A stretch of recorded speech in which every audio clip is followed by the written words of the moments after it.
রাম মন্দির যাবে বলেন তো এখনও কেউ পালিয়ে মানে সেই রাম মন্দিরের দিকে আগাচ্ছে সবাই। দেখো সেই অনেক পিছনের দিকে লোকজন আছে, আর ওই সাইডের দিকে রয়েছে কত লোক, মানে এখনো প্রায় 1000-1200 লোক আসছে ওই কানার থেকে। দেখো ঠিক করে যদি দেখতে পারো গাইস, প্রচুর লোক আসছে ওই দিক থেকে, দেখেছো গাইস?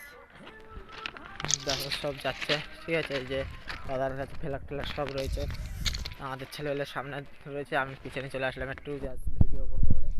মানে হেভি চিল্লামিল্লি যাচ্ছে গাইস। দেখো এই সাইডে যদি দেখতে পারো প্রচুর লোক, প্রচুর।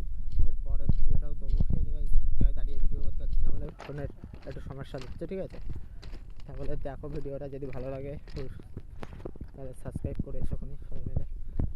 রেল লাইনের পার থেকে সবাই তো হাঁটতে পারে না, আর তাই ভিডিওটা হচ্ছে একটু কমজোরি হয়ে যাচ্ছে, অত ভালো করে দিতে পারছি না ভিডিও।